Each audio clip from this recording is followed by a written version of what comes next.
quorum now, so we'll go ahead and call the meeting to order. We'll move on first to Shelley for the roll call. Amber Rice. Present. Brian Smith. Chester Key. Present. Christopher Gilbert. Present. Jason Johnson. Joseph Waterford. Yeah, like we got state farm no. Are we hearing from Joe Waterford? Present. Oh, thank you. Kyle Henson. Present. Matt Shaw. Present. Orlando Alcordo. Present. Sandy Nygaard. Present. Sharon Hollingsworth. Present. Stevie Merrill. Present. Troy Hoke. Present. We have quorum. Great, thank you. All right, moving on to the chairman's report. Attachment 3A in your packet is the attendance report. So just as a reminder, if you missed 2 or more consecutive meetings, the Bureau staff will reach out to you and make sure you still want you to be a part of the committee.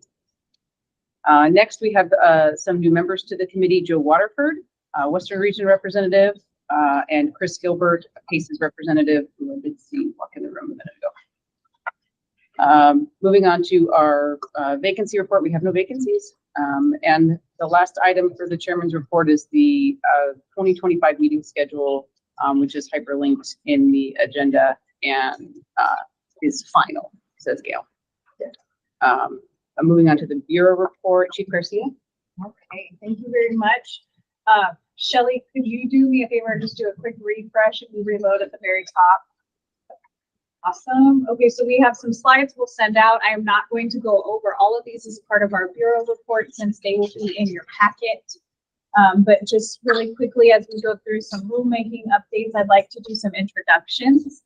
We do have Dr. Dan Mojo that is on the line today that's going to provide some updates. He is our new training program manager, and he has also invited some of the training programs and also National Registry to join our education committee meeting today. So we're happy to have him. In the room, we also have some of our new team members that I'd like to introduce. Nanette Jaju, I believe, is online. She's our CON quality analyst. Mike Bracci, if you can raise your hand one more time, he is our new CON administrator. And if you stop by our front desk today, you will also meet Daniel Mosquita, who is our new certification specialist and staffs on our front desk. So welcome to our new team members, and we look forward to working with the education committee. In rulemaking updates, today we wanted to draw attention to some of the ongoing rulemakings. The ones of most interest to this committee, of course, are the scope of practice rulemaking that has been reviewed and approved by the Medical Direction Commission, and it is available online. We will provide a link to that so you can see that scope of practice that has been reviewed and approved. We also are continuing to work on our EMCT certification and training goals, and we'll provide a link to that as well. Another ongoing rulemaking for your awareness is the interfacility transport requirement discussion that's happening, and we have both the EMS and healthcare institution rules cracked open right now, and we are accepting public comment on both sets of rules when it comes to interfacility transport requirements.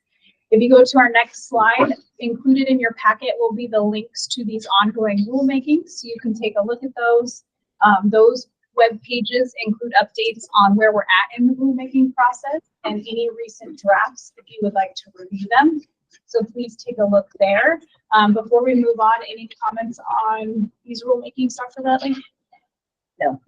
Okay, so we'll keep rolling through here. And we're not going to go through all of these slides. Shelley, you can page forward, I think, 3 or 4 slides. So state and federal updates. We did want to share with this group in particular that we are closely monitoring our EMS operating fund right now. This is a fund that's been established in state statute. The revenue is based on moving violations. And you can see our revenue in blue has decreased over the last several years because moving violations in the state of Arizona have decreased over recent years. You see in yellow orange, those are our expenses that mirror the appropriation we receive each year from the legislature that are outpacing the revenues coming into that particular fund in the state. The other color you see there is our cash balance in terms of what is left in that fund each year and the bank account that we operate under through that EMS operating fund. Based on our projections for this year with the projected revenue and the expenses that the department will incur, we are looking at a negative cash balance in 2025 and 2026. So we wanted to bring that to this group's attention to be able to counteract that negative balance that's projected there. What we have done is we've had to go to each EMS regional council and let each EMS regional council know that we've had to reduce the amount of funds that are going out the door to our region. And unfortunately, we had to reduce the number of the amount of funds that was going to each region to specifically support paramedic education. Over the last couple years, we're fortunate enough to have enough funding to be able to support scholarships in each region at the amount of about $100,000 per region. It equated to, I think, 40 to 80 paramedic scholarships each year over the last couple years. This year, with the projected negative balance, unfortunately, we had to pull back on that funding. And each region is receiving roughly, I think it's $119,500. I'm sorry, $119,500. Is that right, Julia? So that's where we're at this year. I have to bring that to the education committee because you guys know how much we value education and being able to provide scholarships to increase the number of paramedics in this state. We hope to be able to identify additional funding in the future to continue to support those efforts with each region. In the meantime, again, to counteract this projected negative balance, we are being fiscally conservative and we have let each region know that this year that money is just not available, not to find a different funding source. So that's a quick update on our budget and how we are working with each region on paramedic education this year. If we keep moving forward, Shelley, I'm going to call on, I think it's Julia to go over naloxone leave behind, followed by strategic planning slides. Sure. So just a quick reminder, we still have our current program live. We have lots of naloxone kits that we'd like to get out in the community. So if you know of any EMS agency that's interested, please direct them to us. They would be happy to help. And then just a quick numbers update, as you'll see on the screen. We have over 2,600 people have completed the training that was approved by the Education Committee. So thank you for your work on that. Over 2,000 kits have been shipped out to agencies. We have 35 agencies participating, and so far we know that at least 250 kits have been left out in the community, which is awesome.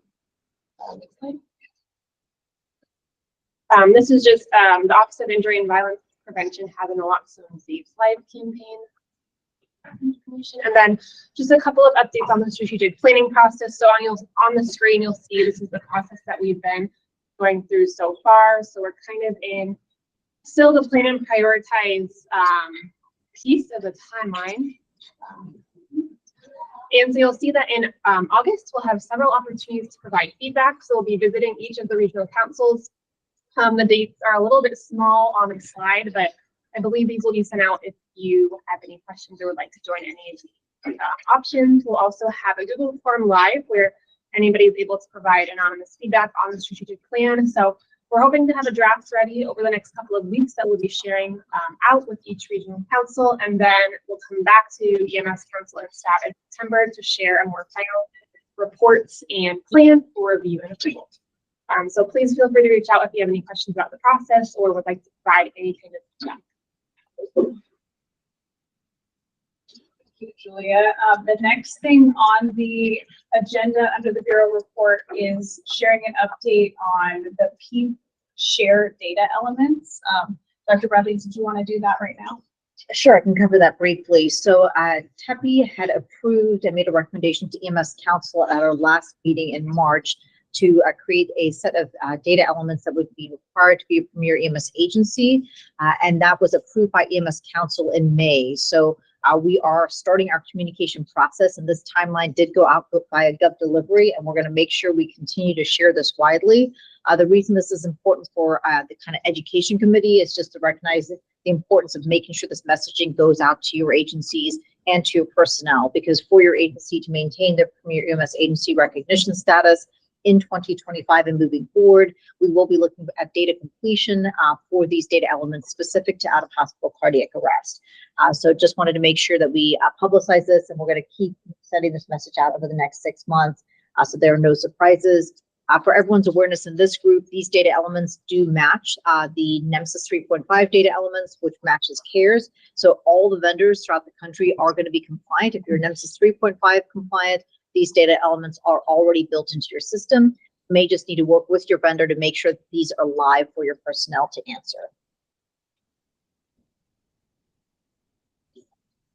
Thank you so much for that. If we hop back to the slides just one last time, Shelley, the last thing on our bureau report is our GIS updates from our map guru, Mike Hamilton, who's joining us today. Mike. Okay, just wanted to go over real quick a couple of the GIS mapping applications that are now available. We have the designated trauma centers, our ground ambulance certificates of necessity, cardiac receiving and referral centers, the needs assessment report, and certified base station hospitals. I'm going to go real quick and show you a demo on the CONs one, and I'm going to share my screen real quick. Okay.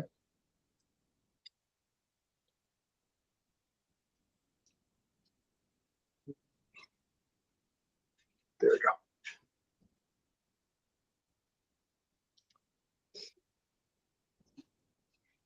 Not popping it.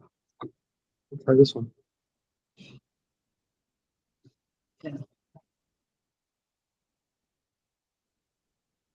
I'm gonna join. Yeah, just pull up the CON one.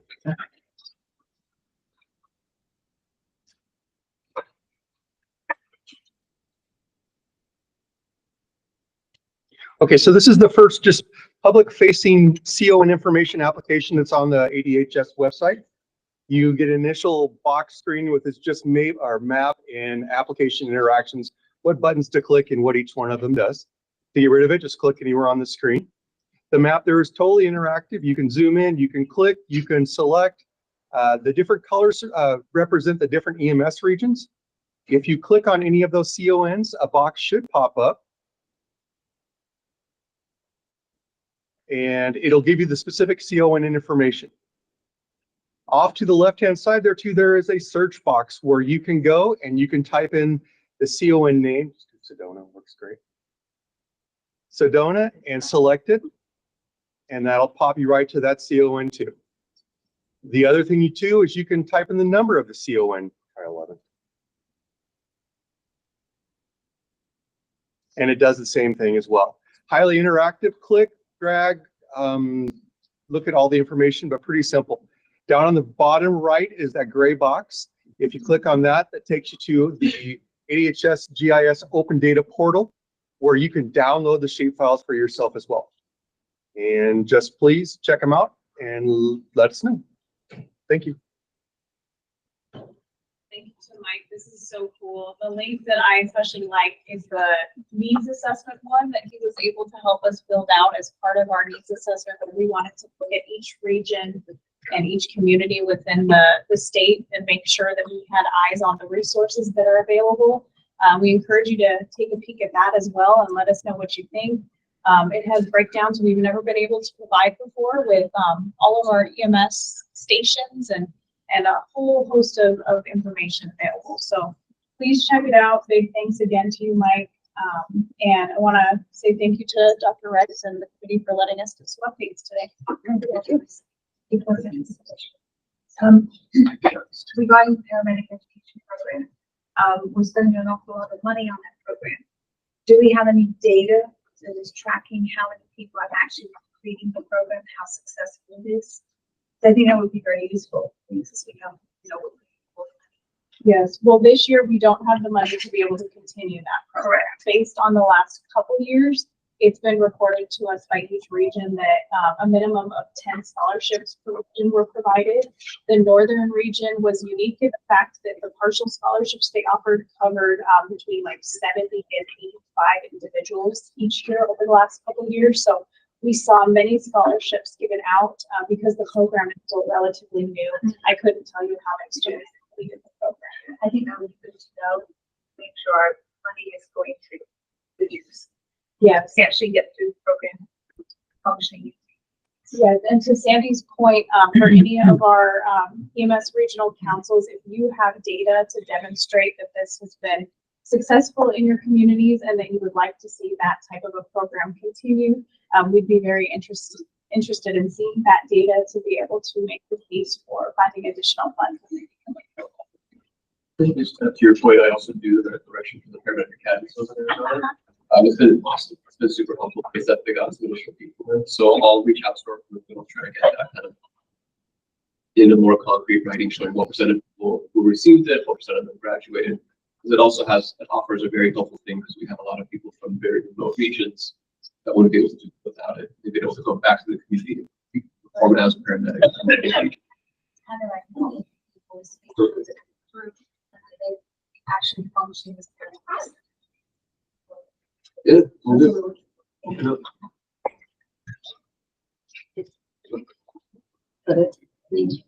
All right, speaking to Garcia. Now on to our discussion and action items. To start off, I can take a motion to discuss, amend, and approve our draft minutes from our March 21st meeting. I got a first from Sandy. Is there a second? Kyle online, I'll second. Thank you, Kyle. Yeah. So on the screen, Shelley is projecting the draft minutes from our last meeting. So I will open it up to any discussion or recommended amendments or changes.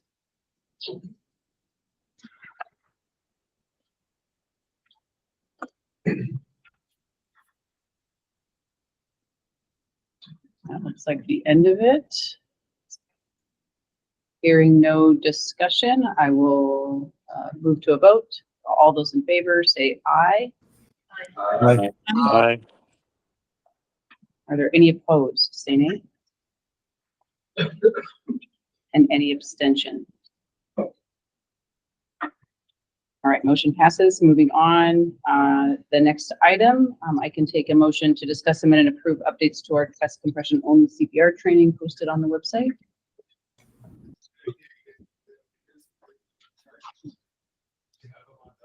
I'll make a motion, we review. Kyle. Matt Shaw so graciously gave his time to put some edits into our chest compression only CPR, so I'll let Matt speak to the changes. I don't have a red line version. I'm sorry. This was at the last meeting in March, Mm-hmm. and we were supposed to take it back and maybe update some tables, and that, yeah. Yeah, so I think it was the slides 11 and 12.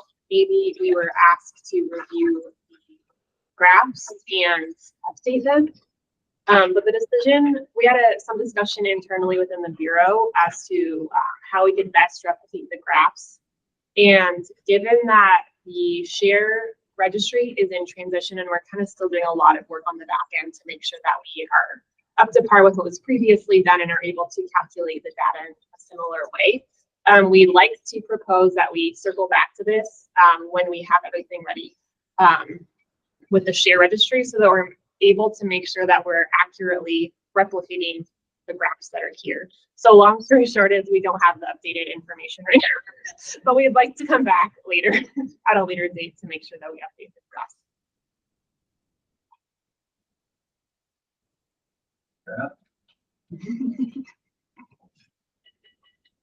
All right, so there's nothing to vote on. Yeah. What we're saying? Okay. Yeah, So nothing to approve. We can approve. Should we table Yeah. it then? Yes. Well, I don't know if we should table it or approve as is and then come back to review it, next year. It's gonna be like a year out. Yeah, it's gonna be a while, so. Yeah. I'm wondering. That did some work on, we did update a Other couple of parts. slides. and Yeah. Okay, the motion on the table currently is to approve this Yes. as is. Yeah. Got it. And then we can re-review maybe. Perfect. Okay. All right, any further discussion on that then? Hearing none, we'll move to a vote on this one. Motion to approve as is with the recommendation to bring back to the committee in a year to review this data in the back. All in favor, say aye. Aye. Aye. Are there any opposed? Say nay. And is there anyone wishing to abstain? So we're gonna do that. Great, that motion passes. We will make sure that gets posted with the chiefs. Sorry. Next agenda item, to discuss amend and approve forming a joint cases and education work group for safe sleep, first responder training. Do I have a motion to discuss? So Motion to discuss by Kyle, yes. Thanks, Cal.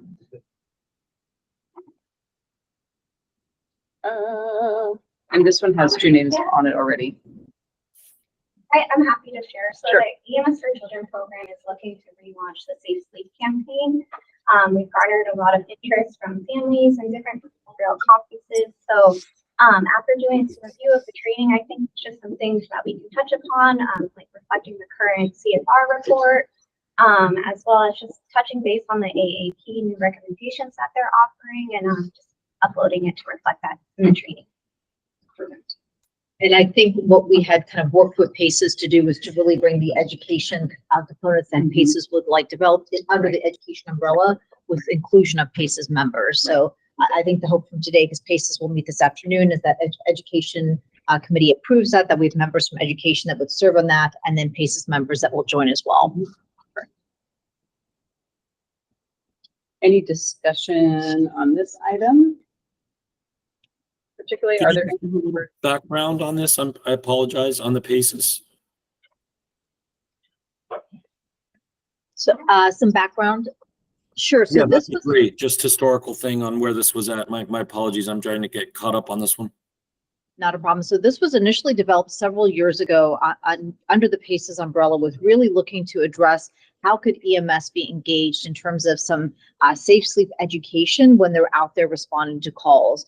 This is something that is a big source of kind of pediatric mortality in the state, and really trying to figure out how to address this. And so the training curriculum was initially developed by PACES, then brought to education. And this was one that we actually had a lot of back and forth between the two committees, which is why we realized we wanted to make sure that the education kind of was housed within the education committee with representation from PACES, to make sure we were kind of a lockstep on that.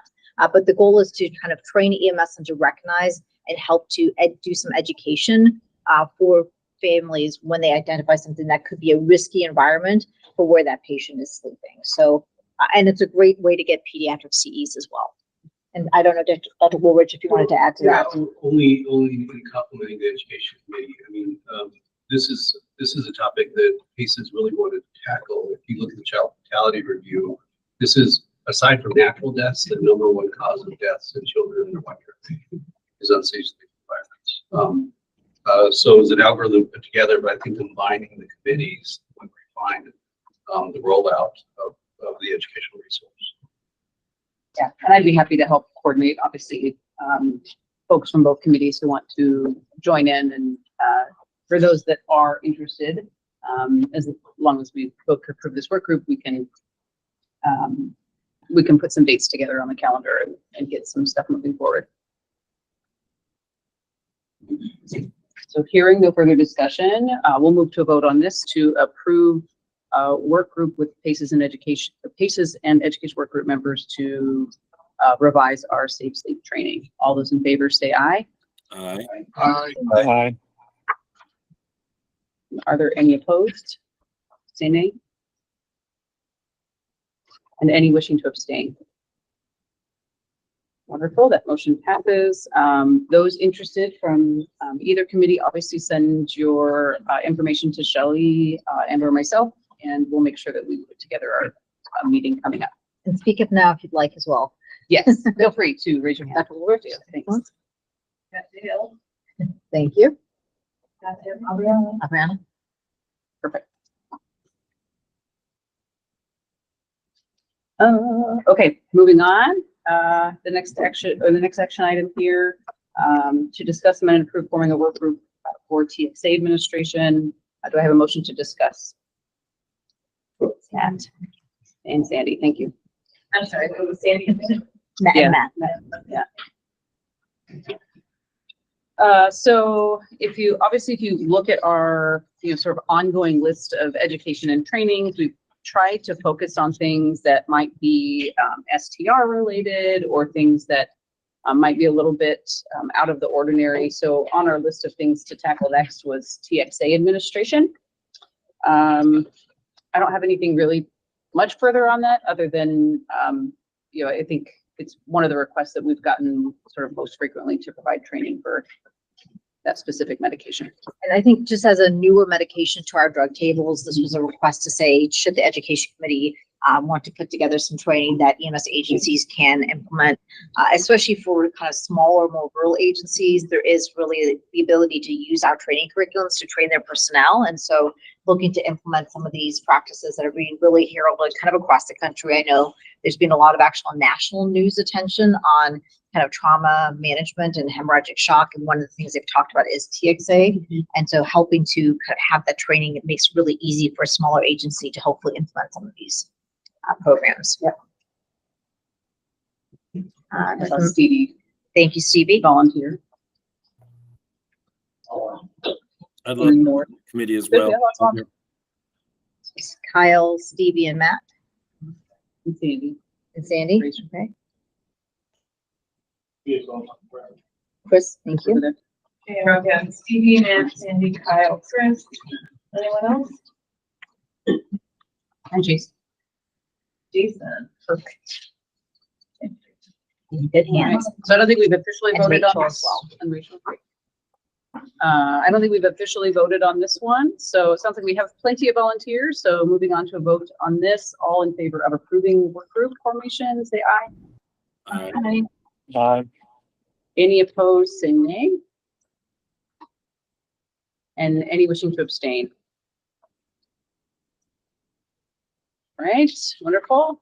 Our next action item is a discussion item. So do I have a motion to discuss the National Registry updates by Dan Mojo?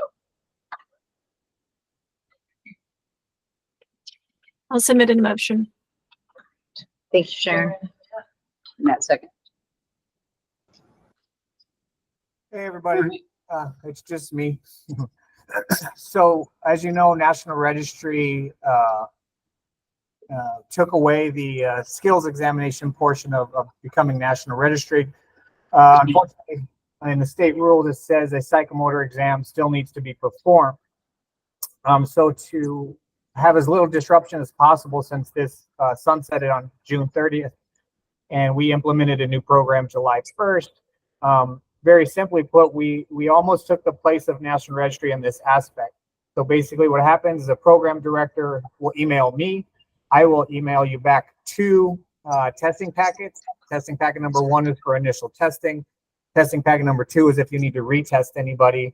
And then it's up to the program directors to fill out the form at the end of the class in the image trend system that says that you attest to your students actually passing their skills exams.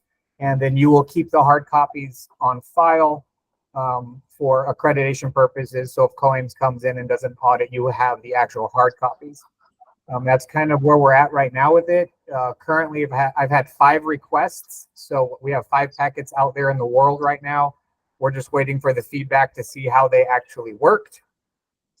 Something that I think is cool, kind of neat about where we're at with this for the psychomotor exams is we can take it any direction we want, right? So I'm actually looking for feedback from program directors on, do we want to change the process as far as what skills are being used? What does the landscape of that look like? So any input from anybody on that would be greatly appreciated. So I don't know if anybody has questions on that. Is it required, Dan, that the agency uses these specific testing packets? Currently, yes. In the future, we can kind of change what that looks like, but right now we're using the ones that we have built here at DHS, just until we can get a handle on everything and see what it looks like. Thank you. I saw another question, Kyle. Hi, good morning, Dan. Thanks. Quick question for you with respect to the psychomotor skills and what you guys are doing at DHS. How close is it mimicking what registry used to do. I think one of my thoughts in being involved with hiring these new employees and folks coming in right out of school, right out of class, would be to have some sort of similar testing process with cardiac skills, or I should rephrase that, with cardiac strips and rhythms, like they did. Are you trying to repeat or essentially require the exact same sort of stations that registry used to do, or what does that look like now? It looks identical to what National Registry was doing. And like I said, in essence, before you would contact National Registry and they would send you a packet. Now you're contacting me and I'm sending you that packet, and it looks very, very, very similar to what National Registry was using. Gotcha. Okay. That explains a lot. Thank you. You're welcome. Dan, this is Joe Waterford of Arizona Western. I have a question. Who can proctor that exam? Can the program director do it? Can the instructors do it? Or do we have to have, like, National Registry always had that third party? Who's our third party approval or proctor? Currently, it's the program director's responsibility to proctor the exam. I know National Registry used the third party. Currently, we don't have the ability to require that. It could be something we look at in the future, but like I said, right now we're at those building blocks of where we could take it any direction we as the EMS community feel would be best for the student. I have a question in the room, Sandy. Mine kind of almost mirrors that. I was wondering if it was an internal or an external testing, or whether or not we could get volunteers to help with the testing process that aren't actually programmed. That's something we can look at. We have had some of the program directors were National Registry representatives, and some of them have stepped up and said that they wouldn't mind continuing that help. Now, with that, there's a caveat on that. I don't know if it would be a volunteer kind of a thing. There might be a cost associated with that, but that's something that we can look at once we start fleshing out how it's working. What do all the program directors think? And I'm very much in tune to what do the program directors want to see. I've been telling everybody, I'm sitting over here creating a packet that I just send out. I don't actually end up using it. So I need all the feedback and information on the people that are actually using this tool. What was good, what was bad, how should we change it, what does it look like? And so in having that third party come in, absolutely something we can look at. But again, if just following statute and rule, I can't tell you it's completely required, but it is something we can look at. Again, I have two more questions online. We'll go to Charles and then Rob. Yeah, hey Dan, can you hear me okay? Yeah, I got you. Okay, so just a quick question regarding the skill stations. With Chandler Fire, we just received your packet. The out of hospital, and I know you said that you're looking for suggestions. The out of hospital is a very time consuming station, I think, for anybody who's running it, manpower and time wise. And we have our students that are in the field over 500 hours with their preceptors being evaluated basically at a higher fidelity than what it is within that testing area. Is there any thought of removing that part of the station? Are you talking about removing the integrated out of hospital? Correct. So that's an interesting one, because we have about a 50-50 split on people liking to have the integrated out of hospital be the only testing, like do a peds, geriatric, and adult of that particular station. And then we have people on the other side that would like to see it go away and just do some other things. But that's where I would like everybody's input. Which direction do we want to take it, right? So keeping it short, in rule, it says we have to do a psychomotor exam. What the exam looks like, we can create. So if everybody wants to do the integrated out of hospital, we can go that direction. If nobody likes that, we can take it a different direction. And we can shorten the time of, because I think integrated out of hospital is 20 minutes. We don't have to do it 20 minutes. We can, bring that timeline down. But that's where I'd like to get the program directors who are actually using this tool together to say, hey, which direction do you want to take it? Okay, and I assume you're using your meetings that you've set up to kind of survey that. Correct. That's what we'll start flushing it out, just so everybody knows. We do a program director meeting. The next one is August 30th at 9:00. Email me if you don't end up with the link, but that's what we're going to start trying to flush that kind of stuff out. Like, where do we want to take it? Okay, perfect. Thank you. So there's a couple in line. Just make sure we go to those. Rob? Oh, yeah. Rob, you had your hand up. Did you still have a question?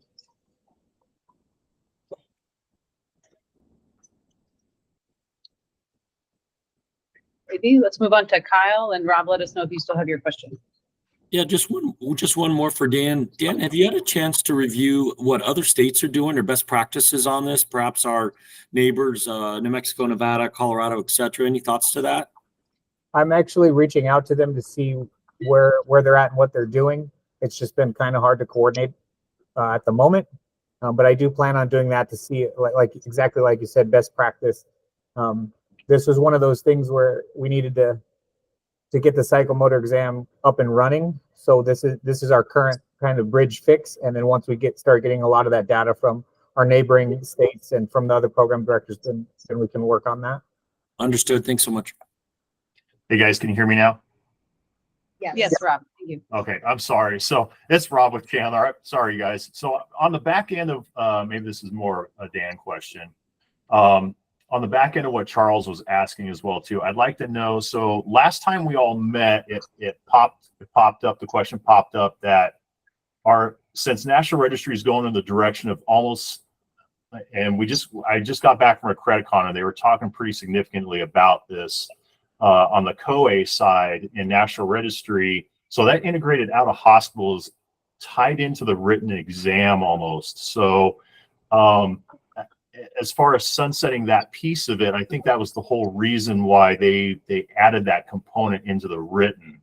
So I know that it's everything's kind of new with us taking everything over and it's part of legislation, all that other stuff that to remove it, but that's kind of the direction that they were really kind of talking about during that conference. And then the last time we did meet, the question came up if we're even going in the direction of pushing legislation to just wipe that practical portion out altogether with the requirements that have already been in place with COA and KHEP that's required for the paramedic program, because there's so many hoops we have to jump through already to prove competency for an entry-level paramedic. Why are we going to continue to go down the road of having to retest again when we already have to prove competency on the accreditation side? I can give you the really, really short answer to that. Because in rule it says that we have to do it. Now, correct. Yeah. So that's why I was asking, are we even moving in that direction at all? Is that something we're even talking about, or is that not even on the table at this point? It would be on the table to talk about with all the program directors, because that's another one of those ones where some of the program directors are in favor of keeping it. And some of them, like you said, would like to see it go away. Yeah. That's where we all need to get together, outside of this particular form and say, where do we want to take this? Gotcha. So will this be discussed at the August meeting then? It sure will. All right, I'll hold my questions to then. Okay, thank you. Thanks, Dan. You're welcome. Does this link that's listed here take us to see the actual packet? The education committee? I think it has to be requested. Yeah. Okay, so we could see that packet then. So If you are, I understand if you are a training program, you can request that packet and receive it. I don't think it's publicly available. okay. And then Josh, you had a question. Sorry, not a committee member, for the thing you put on your radar, the stuff you're talking about is clear budgetary and other implications for people that run these programs, such as ours. I wonder if these types of decisions, here's the skills that we are going to test paramedics on, shouldn't be discussed and approved at a committee meeting like this. Very similar to what we did with cardiac arrest receiving center criteria. Just to write it out there for a suggestion, obviously not on the agenda for today. It seems like education committee is a good group to review and potentially approve the skills testing curriculum for paramedics. To be a great resource. Yeah, I think it's a good idea. I had actually written down the same thing. Some sort of collaborative work group might be in order. Obviously including folks from the program committee, the different program directors and such. But yeah, I agree that some maybe broader stakeholder group discussion would be helpful. And, we did have kind of an experience with that when we looked at the certification and training rules for critical care endorsement and EMR. We really looked to the education committee to kind of run that with feedback from the stakeholders. So I think that might be another way to kind of make sure that the education committee, which is kind of the state committee to oversee education and training for Bureau, that maybe we can have a special session to kind of address this because it is such a big change. Nice. TJ, you had a question?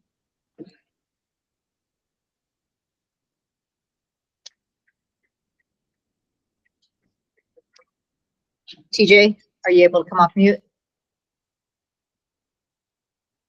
Yes. We see you off mute, but can't hear you. Hang on, let me get TJ in my office. Hang on. TJ, fucking computer pants. Oh, so go ahead. Sorry about that. I was just gonna say for the August meeting, to throw it in there because we've got the same requirement for comprehensive psychomotor for the BLS programs, for the official state refreshers and the challenge refreshers as well. So in case we weren't really thinking about that, that's another thing that should be at least considered during that time. We'll bring it up in August. Sounds good.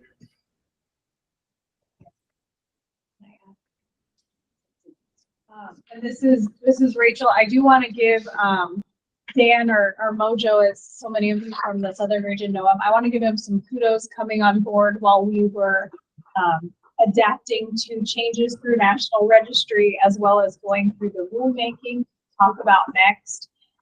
Having Dan come on board and establish these meetings with the training programs is going to be so excellent. I think he undersold himself in some of the resources he's put together so far. You'll see linked in the packet the training program newsletter that has a lot of this info, including upcoming meetings. And then also in the Bureau slide deck for today, we have some additional links to National Registry resources. He's already become very well connected. I think we also have Stephanie from National Registry online.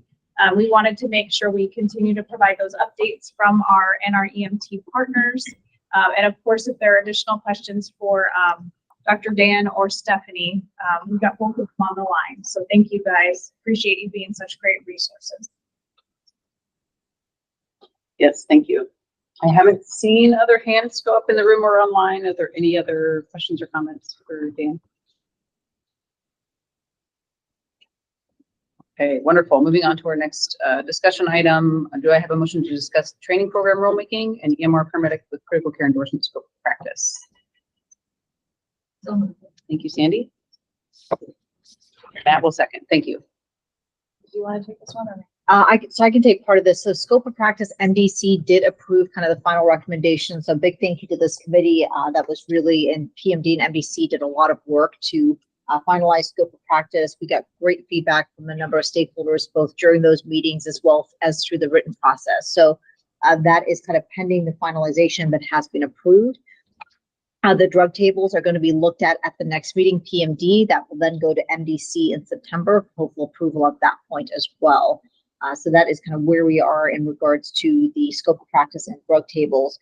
In regards to the training program rulemaking, I will hand that over to you, Rachel.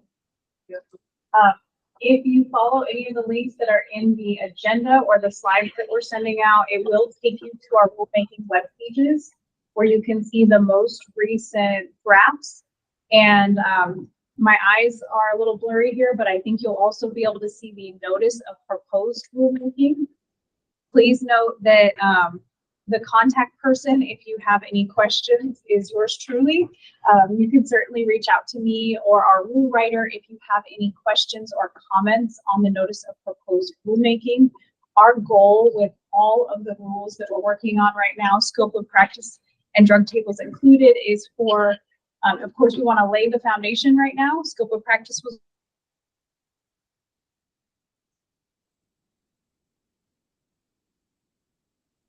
one of the first on January 1 of 2025. So we'll look forward to continuing these discussions and talking with the committee members on any comments or questions you may have and getting clarification on those items before January 1, since the goal is for all of this to go into effect by January 1.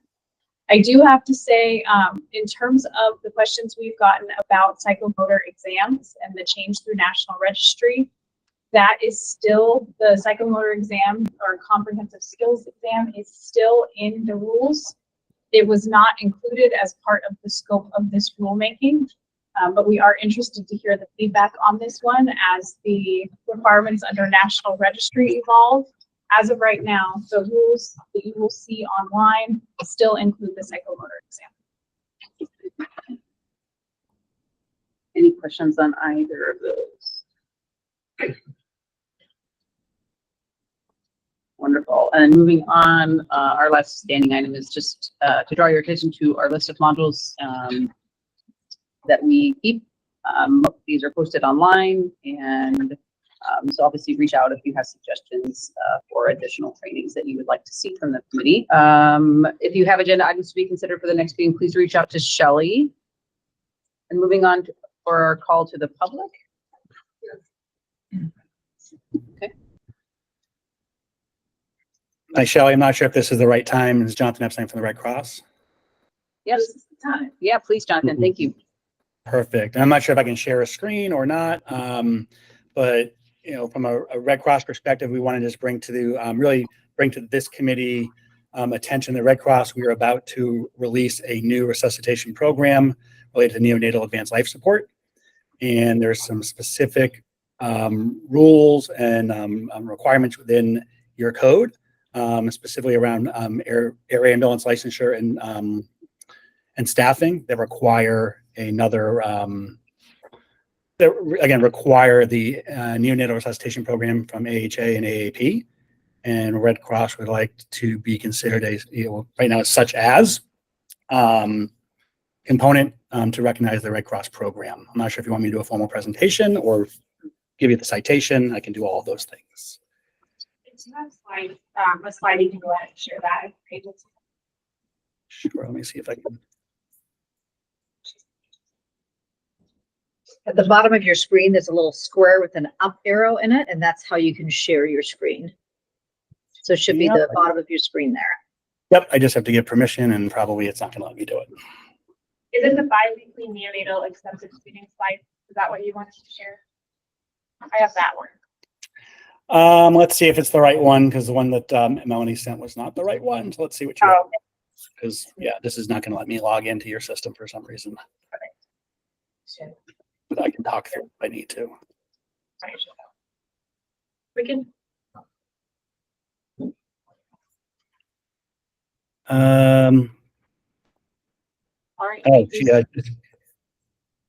We see lesson 1 course intro. Oh, yeah, that is not what I wanted to share. I am so sorry. That's the course presentation. Hold on 1 second. It grabbed the wrong deck.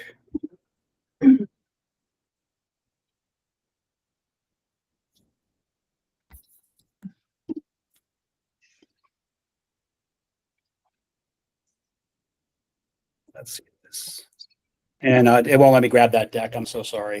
So let me just quickly talk about what we're trying to do today.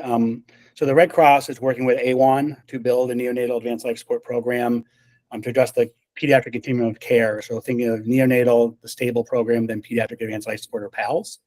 And thank you for pulling that up for me in the packet, Shelley. Really, this program looks to address not just the newborn care in a labor and delivery suite, but is actually broadening the reach related to training and certification to the emergency department and to emergency medical services, and specifically to address the issue of maternity care deserts. That's actually right where you are right now,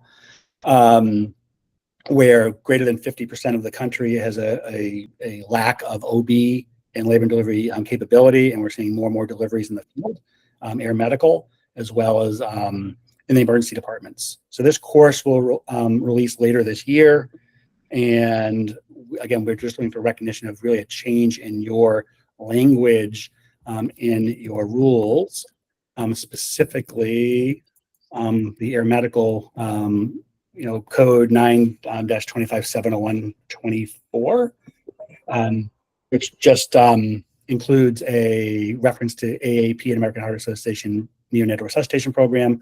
Either we can add American Red Cross or just broaden the language to accept nationally recognized programs. So I'm sure that's a lot of information. It's a lot of ask, and I'm sorry my presentation is not sharing correctly, but this is the clinical crosswalk and all the packet that we sent to the state. So I'd be happy to entertain questions. Thank you, Jonathan. Maybe I'll let Chief Garcia address the rules specifically. In terms of this being a resource that could be utilized, I don't know that there's anything in terms of rule that would, require or prohibit the use. We just wanted to make sure that as they were reaching out, correct me if I'm wrong, Julia, that we were highlighting a resource available. And I guess just to make sure, is your interpretation of the air medical rule is that this is a requirement for one of these existing courses? Is that what, and so you're asking for this to be an option? Yeah, the rule says such as. So when you say such as, the American Academy of Pediatrics, American Heart Association, NRP, neonatal resuscitation program, your rule does allow or broadens beyond that requirement, is my interpretation of such as. So we wanted to verify that's your interpretation of such as well. Ideally, we would love the Red Cross resuscitation suite, and including the neonatal advanced life support program to be recognized going to the AHA. We're both members of ILCOR. We're building all the same science, and from our programs are coming from the same place. So Rob, your question about is just air medical. Air medical is where it specifically talks about NRP. Your other regulations just talk about neonatal education and training or recognition of American Heart Association. I didn't come here to talk about the broad rulemaking, but really specifically, it was this language in the air medical I was most concerned with. But our interpretation is that we're okay as long as the state and maybe it's this education committee or the department recognizes that the neonatal advanced life support program is a such as. Yeah, the education committee itself doesn't really have the authority to say one way or the other. It would be, my computer's not working. We're just looking up the specific language right now. Kind of thing. Okay. I wish I could share my screen because I have it right in front of me. Can you list out the specific rule, and that way citation we can pull it up? Sure. R925-701, 24 and element 24. I can put it. Yeah, I might be able to. This it might let me share. Kim, The definition that I think it says proficient in neonatal resuscitation means current and valid certification in neonatal resuscitation obtained through completing a nationally recognized training program such as the American Academy of Pediatrics and American Heart Association NRP neonatal resuscitation program. So that's kind of the definition. We have something similar in the trauma rules and kind of taken out the name of the official course to not, endorse any specific entity. Thank you. Right. Yeah, thank you, Sherry. And that's really hitting at it. A lot of your rules actually cite specifically American Heart Association or American Academy of Pediatrics and Heart Association. So typically Red Cross, when we work with different states, we either had the language shifted to be based on evidence-based science from ILCOR, the Consensus Science and Treatment Recommendations, or adding Red Cross. As you may or may not know, the U.S. military uses Red Cross exclusively now. So all the Military Training Network, Defense Health Agency, all the enlisted medical personnel are utilizing Red Cross education and coming back into the civilian world. We don't want them to have to retrain. Guideline wise, we are matching guideline for guideline from the same science from ILCOR. Thank you, Jonathan. Rob, did you also have a comment or a question? Yeah, Shelley or Dr. Bradley, maybe you guys can ask this. Just to confirm, this is not tied to ground ambulances, fire departments, EMS agencies. This is just strictly into air medical, right? Because that would impact, because I know for a fact that there's a lot of departments that do not teach NRP once we leave paramedic school. So this is just air medical for the state, correct? Correct. Yes. This is air medical specifically for air medical, maternal, and neonatal transports. Yeah. Okay, that's what I wanted to make sure, because I was like, oh wow, that's a big it's kind of a big deal. So thank you guys. Yeah, thank you for the clarifying question, Rob. So I think obviously without this being, without this rule being open currently for changes, I mean, I think this is something that we can, take down and discuss when we reach the point at which we discuss this again. I think it leaves it open, obviously, for its use, but if we're looking to make specific changes to the language in the rule, that would have to occur the next time that the rule is actually open. And the such as is to accommodate exactly what it's talking about. Typically we leave these type of questions up to the program individual administrative medical directors to decide what programs they endorse or require that people have. Yeah, thank you, Noreen. Jonathan, does that address your question? I think it does. Typically, again, we work with a lot of states on different issues, and sometimes you have a document that's posted on a website that lists the courses. If you don't, that's fantastic. This is mostly informational. So if you're asked, what is this Red Cross program? Yes, it does exist, and it would be valid for this regulatory purpose. As long as we believe, and we can, a letter be even better, but a letter saying we are such as works, fantastic. But this solves the problem for today, I think. Thank you. Also, from a regulatory standpoint, Arizona being as rural as it is, it's really the training where it's available in different areas. Although a Red Cross may be the same as American Heart, it may not, all the instructors may not be available throughout the state. So, such as kind of works for us. Right. Perfect. Thank you. Yeah. All right. Again, and this will be the first program also that's, it has an EMS focus. It has an EMS, very specific EMS and transport, track within the program itself, where NRP is focused on the delivery room. This actually is made for emergency departments and the EMS specifically, this program as well. So that's kind of why we're pushing it out here right now. Chris, did you have your hand up? No. Oh, I thought you started. Awesome. All right. Thank you very much, Jonathan, for bringing that to our attention, and we'll make sure we keep that in mind for sure. Thank you. Anyone else for call to the public? All right. I'm not going to go through each one of them, but in your agenda, there's obviously a fairly substantial list right now of upcoming events across the state. And you can also find that on the Bureau's website as well and for additional events. Our next meeting is November 21st. And with that, we will adjourn the meeting. Thank you, everybody. Thank you.